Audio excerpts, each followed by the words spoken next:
My dad works at NASA. The moment Marcus said those words, his whole class burst into laughter. Yeah, right. And my mom's a superhero. They thought he was lying. His teacher thought he was lying.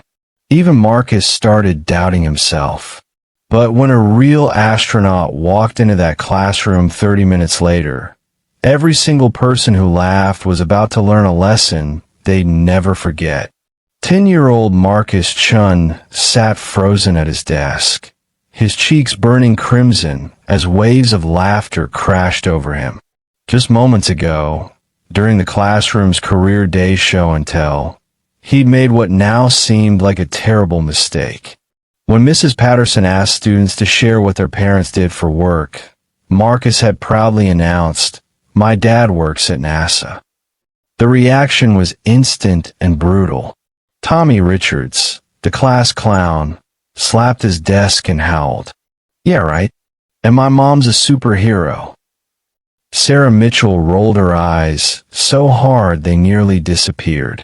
Even quiet Jenny Lee couldn't suppress a giggle. The entire fifth grade class of Riverside Elementary erupted in a mocking laughter. Marcus's hands trembled as he gripped his pencil. His father did work at NASA. He really did. But looking around at the sea of disbelieving faces, doubt crept into his mind. His dad never wore a fancy uniform. He didn't talk about rockets at dinner. He just went to work in regular clothes, came home tired, and helped Marcus with homework. Maybe he'd misunderstood what his father actually did. "Settle down, class," Mrs. Patterson called out, though even she wore a skeptical smile. "Marcus, honey, it's okay to be proud of your parents, but we should always tell the truth during show and tell." Marcus wanted to sink through the floor and disappear forever.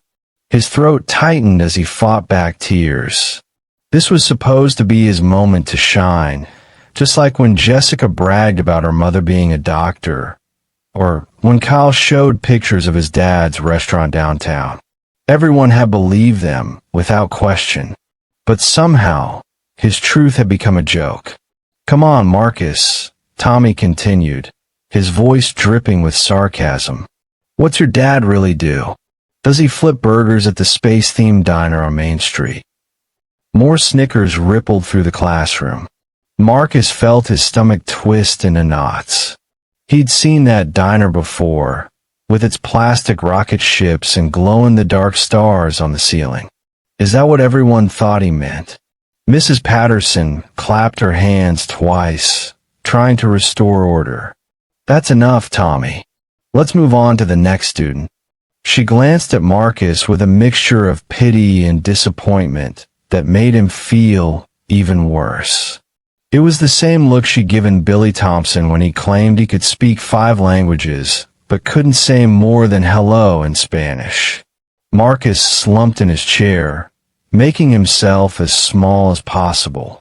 He stared at the wooden desk surface, tracing the carved initials of students from years past with his finger.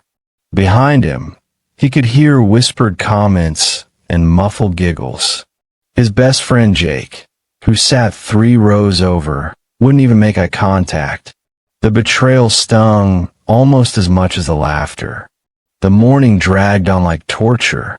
During math problems, Marcus couldn't concentrate on fractions. His mind kept replaying the moment over and over, wishing he could take back his words. Maybe he should have just said his dad worked in an office, or with computers, or something vague and believable. Why had he been so specific? Why had he been so proud? By the time Mrs. Patterson announced it was time for the next career day presentation, Marcus had convinced himself that he'd somehow gotten it all wrong.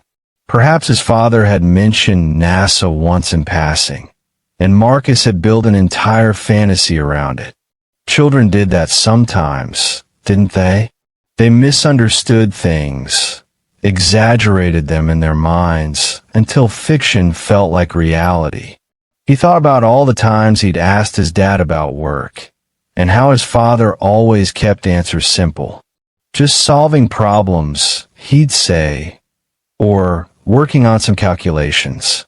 Never any exciting stories about astronauts or rocket launches. Never anything that sounded remotely like the NASA Marcus had imagined for movies and books. His dad's office at home was filled with complicated papers covered in numbers and strange diagrams. But Marcus had never really understood any of it. Maybe it wasn't as important as he'd thought. The wall clock ticked loudly in the silence.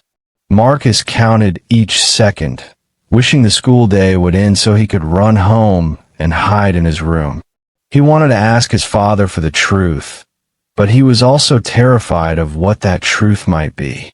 What if everyone was right? What if he'd made his entire class laugh at him for nothing? The classroom door suddenly swung open, interrupting the chaos. Principal Hernandez stepped inside, but he wasn't alone.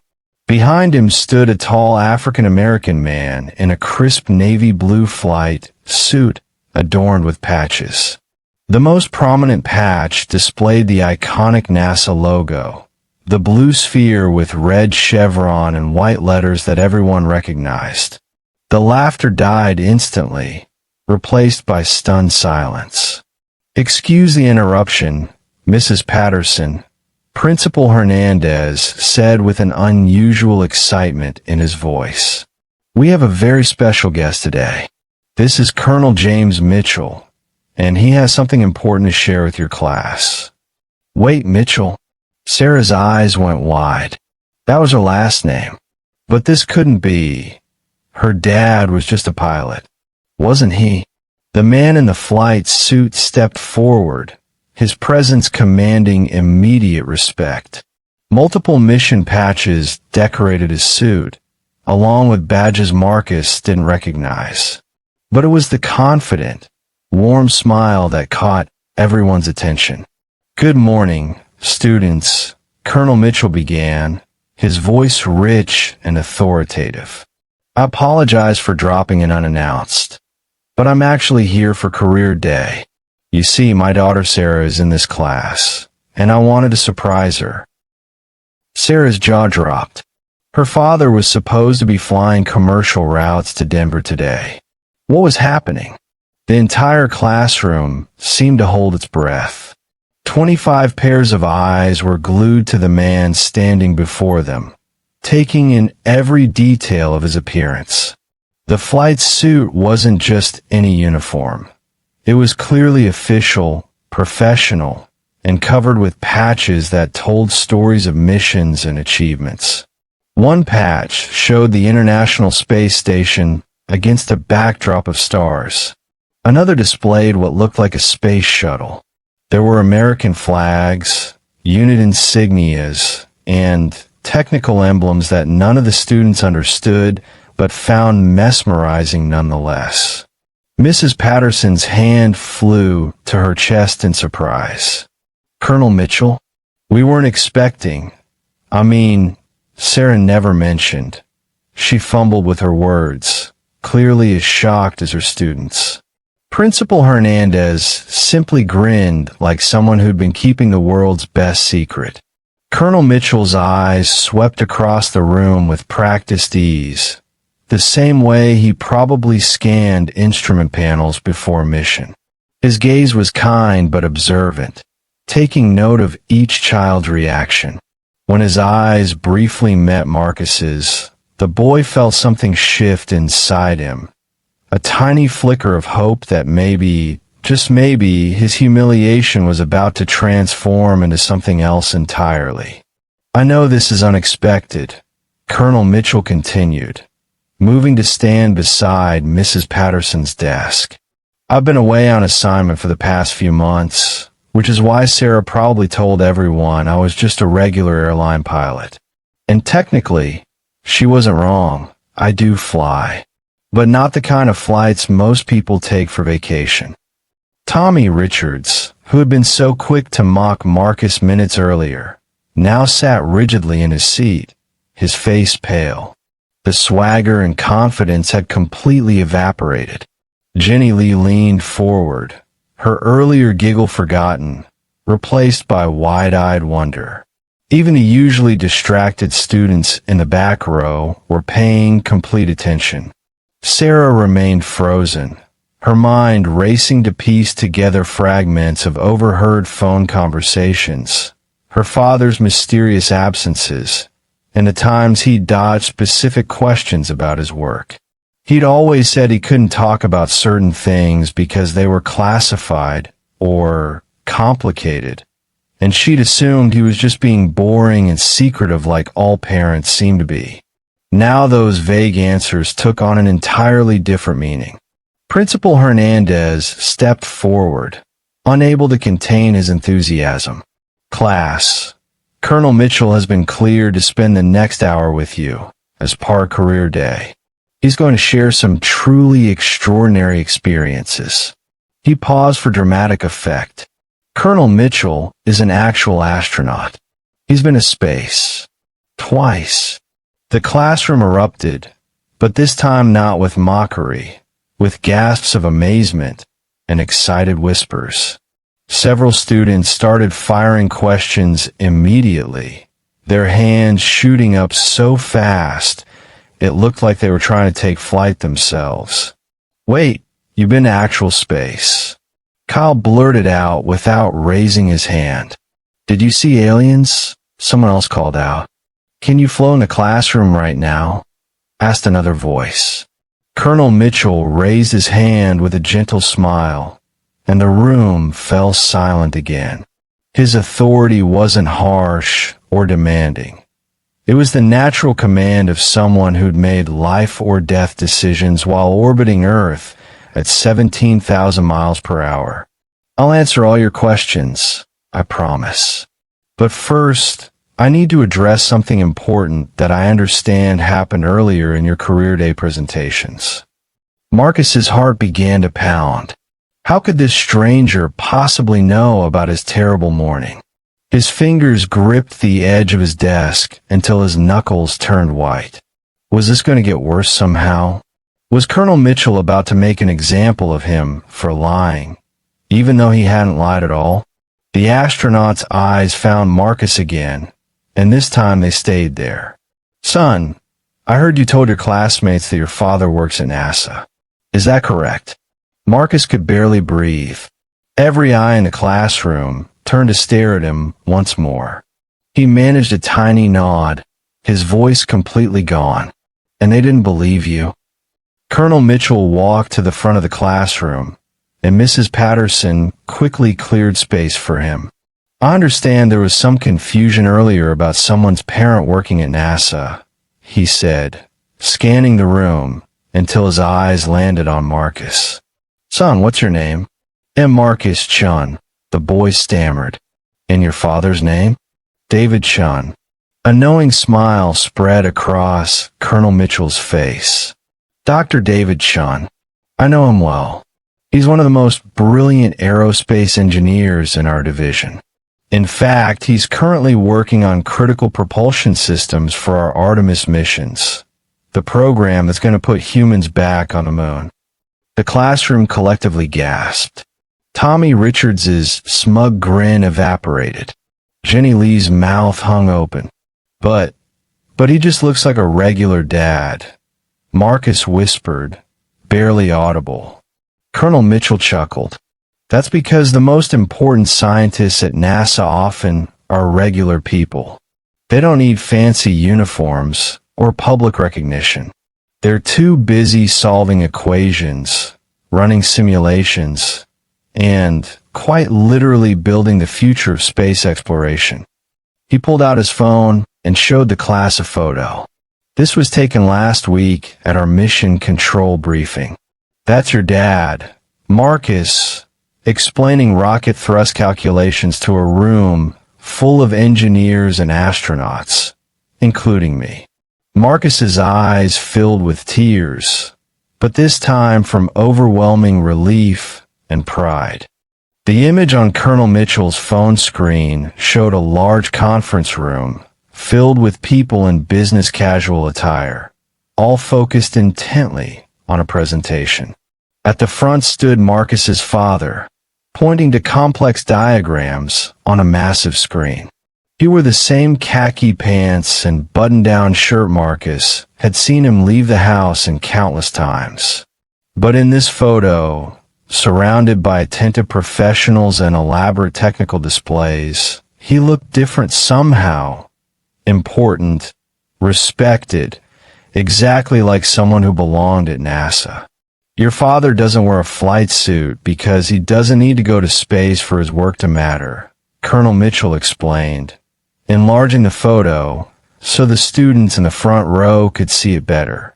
He's the reason people like me can go to space safely. Every calculation he makes, every system he designs, every problem he solves, it all determines whether missions succeed or fail, whether astronauts come home safely to their families. Mrs. Patterson moved closer, peering at the phone screen with genuine fascination. "I had no idea," she murmured, her earlier skepticism completely transformed into embarrassment. She glanced at Marcus with apologetic eyes. "Marcus, I'm so sorry I doubted you." Colonel Mitchell swiped to another photo. This one showed a rocket engine being tested, massive flames erupting from its base in a controlled explosion of power. "See this? This is one of the propulsion systems your dad helped engineer. It generates enough thrust to lift 80 tons into orbit. The math behind making something like this work is so complex that only a handful of people in the world can do it. Your father is one of them." Tommy Richards slowly raised his hand, his face flushed with shame. "Sir, I made fun of Marcus. I didn't know. I thought he was making it up. Why did you think that?" Colonel Mitchell asked, not unkindly, but with genuine curiosity. Tommy struggled to find words. Because NASA people are supposed to be famous, I guess. Like on TV and stuff. His dad just seemed too normal. Colonel Mitchell nodded thoughtfully. "That's exactly the misconception I want to address today.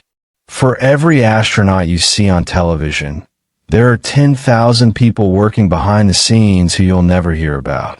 Engineers, mathematicians, computer scientists, technicians, medical doctors, physicists, the list goes on.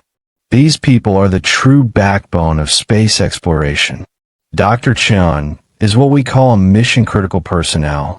Without his expertise, our rockets don't leave the ground. Period." He turned back to Marcus, who was wiping his eyes with the back of his hand. "Your father has probably never told you exactly how important his work is, has he?" Marcus shook his head. "He just says he solves problems with numbers and computers. That's because he's humble. And also because a lot of his work is classified, which means it's so advanced and important that it's protected by government secrecy. He literally cannot talk about many of the projects he works on, even to his own family. That's the level of trust NASA places in him." Sarah Mitchell finally found her voice, still processing the revelation about her own father. "Dad, is that why you could never tell me details about your trips? I always thought you were just being mysterious." Colonel Mitchell smiled at his daughter. "Exactly. Much of what happens at NASA involves national security and cutting-edge technology. We sign agreements that limit what we can share, even with the people we love most. It's not because we don't want to tell you. It's because the work is that significant." He addressed the entire class again. "Here's what I want you all to understand. Marcus came to school today and told you a simple truth. His father works at NASA. That truth was met with disbelief and ridicule. But the real lesson here isn't just about believing your classmates. It's about understanding that extraordinary things often come in ordinary packages. Heroism doesn't always wear a cape. Genius doesn't always seek the spotlight. Sometimes the people changing the world are the ones who come home tired, help with homework, and tuck their kids into bed without ever mentioning that earlier that day, they solve an equation that will help humanity reach Mars. The weight of his words settled over the classroom like a blanket. Several students looked down at their desks, clearly reflecting on their earlier behavior. Marcus felt something shift in his chest, the knot of humiliation unwinding and transforming into something stronger, something that felt like vindication and belonging all mixed together. "Marcus," Colonel Mitchell said warmly, "your father asked me to tell you something if I had the chance to visit your school. He said he's proud of you for telling the truth, even when it's hard, even when people don't believe you. That's a quality NASA values highly, integrity." For the next 45 minutes, Colonel Mitchell transformed that fifth-grade classroom into a window to the cosmos. He explained his own 17 years with NASA, including 2 missions to the International Space Station. He showed videos of spacewalks, Earth from orbit, and rockets thundering into the sky. But he kept returning to one crucial point. Behind every astronaut were thousands of engineers, scientists, mathematicians, and technicians.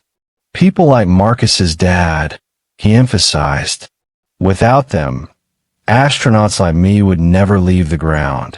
He explained how Dr. Chen's work on fuel efficiency could determine whether Mars mission succeeded or failed. How countless invisible heroes made space exploration possible. Tommy Richards raised his hand sheepishly. "I'm sorry I laughed, Marcus. Your dad sounds really cool." Others nodded in agreement, murmuring apologies.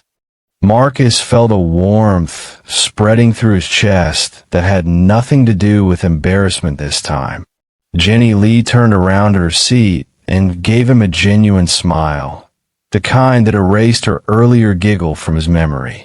Even Kyle, who'd been avoiding eye contact all morning, gave him an encouraging thumbs up from across the room. Colonel Mitchell pulled up another video on Mrs. Patterson's classroom computer, which he'd connected to the projector. The screen filled with footage of a rocket launch, the ground shaking, flames erupting, the massive vehicle slowly lifting off the pad with impossible power. The sound was deafening even through the classroom speakers. Students watched in awe as the rocket climbed higher and higher, piercing through clouds until it became a bright speck against the blue sky. "That launch happened 6 months ago," Colonel Mitchell explained as the video ended. "Your father's propulsion calculations were integral to that mission. Every drop of fuel, every second of burn time, every trajectory adjustment, all of it had to be perfect. One miscalculation could mean losing a multi-billion-dollar satellite, or worse, endangering lives if it had been a crewed mission. Dr. Chen's team made sure that didn't happen." Jessica, whose mother was a doctor, raised her hand excitedly. "Colonel Mitchell, how does someone become smart enough to work at NASA? Does Marcus's dad have a special brain or something?" The astronaut laughed warmly. "Great question. Dr. Chun has a PhD in aerospace engineering, which means he spent many years studying advanced mathematics, physics, and engineering principles. But it's not just about being born smart. It's about curiosity, persistence, and loving what you do. He probably failed many times before succeeding. He probably stayed up late nights, solving problems that seemed impossible. That's what real scientists do." He walked between the rows of desks, making eye contact with different students as he spoke. "Here's something else important. When I'm up in space, floating in the International Space Station and looking down at Earth, I'm not thinking about how brave I am or how special astronauts are. I'm thinking about all the people who made it possible for me to be there safely. I'm thinking about engineers like Dr. Chun, who designed the life support systems keeping me alive, the mathematicians who calculated our orbit, the technicians who assembled every bolt and wire with perfect precision. Sarah raised her hand, still processing everything about her own father. Dad, when you were in space, were you ever scared? Absolutely, he admitted without hesitation. Every astronaut experiences fear. But you know what made that fear manageable? Trust. I trusted the thousands of people on the ground who'd done their jobs perfectly. People like Marcus's father, who I knew had checked and rechecked every calculation, who had run countless simulations to anticipate every possible problem. That trust is what allows us to do seemingly impossible things. Mrs. Patterson, who had been listening intently, interjected with her own question. Colonel Mitchell, what would you say to students who dream of working in space exploration someday? Does everyone need to become an astronaut? Absolutely not, he replied enthusiastically. In fact, your chances of contributing to space exploration are much higher if you pursue engineering, computer science, medicine, or any number of technical fields. NASA employs thousands of people, but only a tiny percentage are astronauts. We need the dreamers who can turn their dreams into equations, blueprints, and functioning technology. He pointed at different students randomly. You might become the software engineer who programs navigation systems. You might design spacesuits that protect future Mars colonists. You might develop the medical protocols that keep astronauts healthy during multi-year missions. You might be the mathematician who calculates trajectories to distant asteroids. Every single role is crucial. Marcus found himself sitting up straighter, his earlier humiliation now feeling like ancient history. Around the room, he could see the same transformation happening to his classmates. They weren't just listening, they were imagining themselves as part of something bigger. Colonel Mitchell checked his watch and smiled. I'm afraid my time with you is almost up.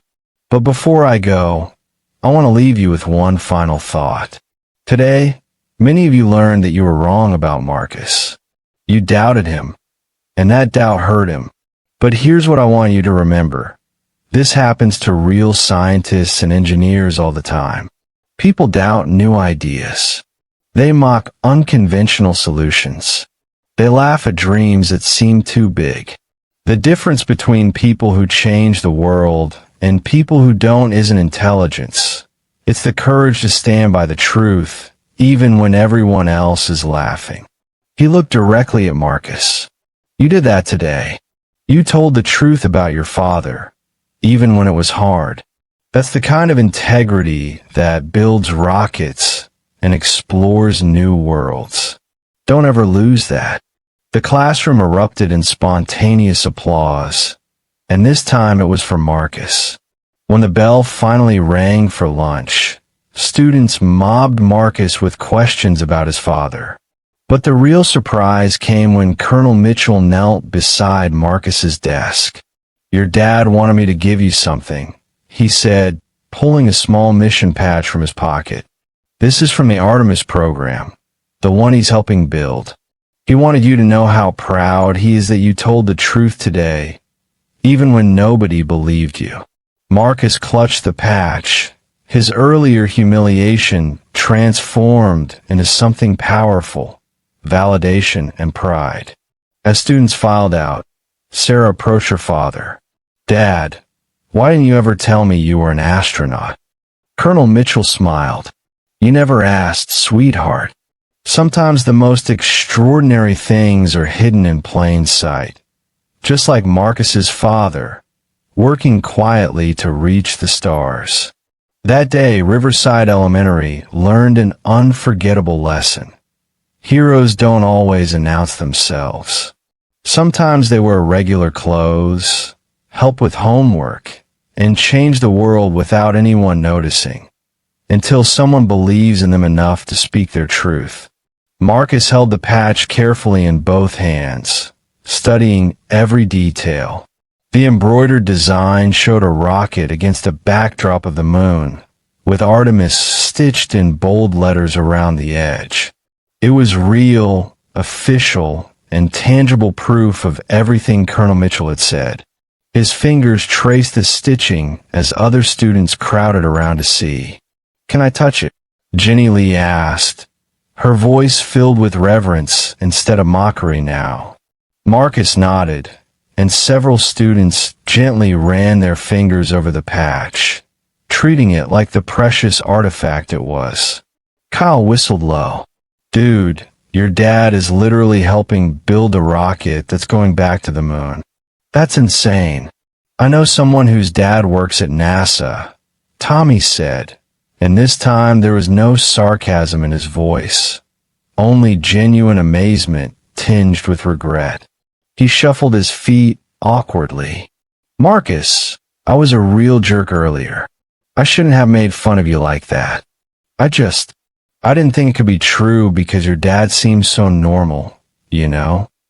Marcus looked up at Tommy, seeing the sincerity in his classmate's eyes. "It's okay," he said quietly. "I kind of get it now. My dad doesn't seem like someone important because he doesn't act like he's important. But Colonel Mitchell said that's what makes him good at his job." Mrs. Patterson approached, her eyes still red-rimmed from the emotional presentation. She'd cried openly when Colonel Mitchell had shown footage of Earth from space, describing how fragile and beautiful their planet looked from 400 kilometers above. "Marcus, I owe you an apology too," she said, crouching down to his eye level. "As your teacher, I should have believed you. I should have verified before dismissing your claim. I'm truly sorry for doubting you." "Thank you, Mrs. Patterson," Marcus replied, feeling a maturity he hadn't possessed just hours earlier. The experience had aged him somehow, taught him something profound about truth and perception. Principal Hernandez, who had been speaking quietly with Colonel Mitchell near the door, walked over with a warm smile. "Marcus, your father called me 3 days ago to arrange this visit. He knew you'd be participating in Career Day, and he wanted to make sure someone from NASA could be here to support you. He was worried that people might not believe you, so he reached out to Colonel Mitchell personally. That's how much your father cares about you." Marcus felt fresh tears threatening to spill. His dad had known. He'd anticipated the doubt, the mockery, and he'd done something about it. Not by showing up himself and making a spectacle, but by quietly arranging for someone who could validate Marcus's truth in a way that would teach everyone a valuable lesson. Jake, Marcus's best friend who'd avoided him all morning, finally approached. "I'm sorry I didn't stick up for you," he said, his voice cracking slightly. "When everyone started laughing, I froze. I should have told them you weren't lying." Marcus grabbed his friend's shoulder. "It's okay. It all worked out." Across the room, Sarah was having her own moment with her father. "So all those times you said you couldn't talk about work, you were in space?" "Actually in space." Colonel Mitchell pulled his daughter into a hug. "Not always. Most of my job is training, studying, preparing for missions. The actual space-time is just a small part of it. But yes, I've orbited Earth 743 times, spent over 300 days in zero gravity, and conducted 6 spacewalks. I didn't tell you because I wanted you to see me as just Dad, not as someone special or different." "But you were special," Sarah protested. "So, is Marcus's father," Colonel Mitchell countered gently. "So, is your mother who teaches at the university. So are all the people doing important work quietly, without fanfare. That's what I hope you learned today, that significance isn't about recognition. It's about contribution. As the classroom slowly emptied, Marcus remained seated, still holding the Artemis patch. Mrs. Patterson began erasing the whiteboard, preparing for the afternoon lessons, while Principal Hernandez collected the AV equipment Colonel Mitchell had used. The astronaut approached Marcus one final time. "Your father also wanted me to tell you something else," he said softly, ensuring their conversation was private. "He said that when he was your age, kids made fun of him too. They said he was too quiet, too focused on books, too different. He said there were many days he wanted to give up on his dreams because it felt like nobody understood him. But he kept going, kept studying, kept believing in himself. And now he's helping humanity return to the moon and eventually reach Mars." Marcus looked up at this man who had traveled beyond Earth's atmosphere, who had seen things most people only dreamed about, and realized that he was sharing something profoundly personal. "Did people make fun of you too?" Colonel Mitchell nodded. "All the time. When I said I wanted to be an astronaut, some people told me it was impossible, too competitive, too difficult. They said I should choose something more realistic. But I'm glad I didn't listen to them." He placed a hand on Marcus's shoulder. "Your father sees that same determination in you. Hold on to it." If you found this story inspiring, make sure to like, subscribe, and hit the bell icon so you never miss another powerful video. Thanks for watching.